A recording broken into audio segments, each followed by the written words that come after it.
الحمدللہ رب العالمین الصلاۃ والسلام علی خاتم النبیین وعلی آلہ وصحبہ اجمعین اما بعد فاعوذ باللہ من الشیطان الرجیم بسم اللہ الرحمن الرحیم قال اللہ تعالی فی سورۃ الانعام وَلَهُ مَا سَكَنَ فِي اللَّيْلِ وَالنَّهَارِ وَهُوَ السَّمِيعُ الْعَلِيمُ۔ ترجمہ: اور جو مخلوق رات اور دن میں بستی ہے سب اسی کی ہے اور وہ سنتا جانتا ہے۔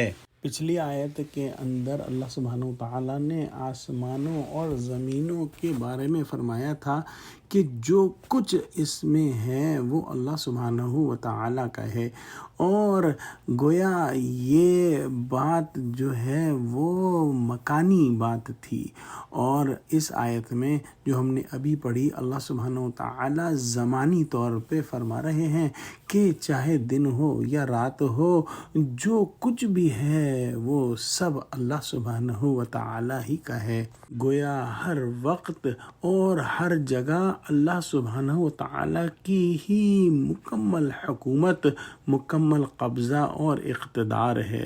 ہر وہ چیز جو رات میں یا دن میں آرام سے زندگی بسر کرتی ہے اور کتنے معلوم و نامعلوم دشمنوں سے محفوظ رہتی ہے، یہ اللہ سبحانہ وتعالیٰ ہی کی رحمت کاملہ کے آثار میں سے ہے۔ اس آیت میں اللہ سبحانہ وتعالیٰ نے لفظ سکنا استعمال فرمایا ہے جس کے معنی ساکن کے ہیں، اور اس کے معنی ٹھہرنے کے بھی ہو سکتے ہیں، یعنی جو کچھ رات اور دن میں ٹھہرا ہوا ہے وہ اللہ ہی کی مخلوق ہے۔ ساکن غیر متحرک ہونے کے معنی میں بھی ہو سکتا ہے، یعنی جو چیزیں رات اور دن میں غیر متحرک ہوتی ہیں وہ بھی اللہ سبحانہ وتعالیٰ کی ملکیت ہیں۔ لہٰذا پچھلی آیت میں جو بیان ہوا ما فی السماوات والارض، یہ چیزیں جو اس آیت میں بیان ہوئیں یہ بھی ان میں داخل ہیں، لیکن پھر بھی ان کا الگ سے تذکرہ فرمایا کیونکہ یہ چیزیں ہر وقت مخاطبین کے سامنے ہیں اور خود مخاطبین بھی اس میں شامل ہیں۔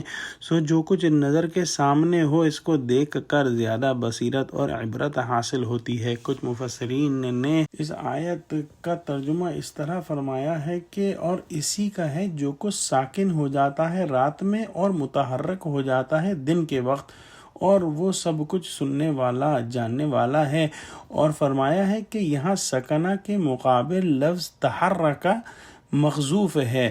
ایسے مقابل کے الفاظ کو عام طور پر قرآن مجید میں حذف کر دیا جاتا ہے تاکہ پڑھنے یا سننے والا خود سمجھے، جیسے یہاں رات کے ساتھ سکون کا لفظ آیا ہے اور اس کے ساتھ ہی دن کا ذکر کر دیا گیا ہے، جبکہ دن کا وقت سکون کے لیے نہیں ہے۔ لہٰذا آیت کا مفہوم یوں واضح ہوتا ہے کہ اور اسی کا ہے جو کچھ رات کے وقت سکون پکڑتا ہے اور دن کے وقت متحرک ہوتا ہے۔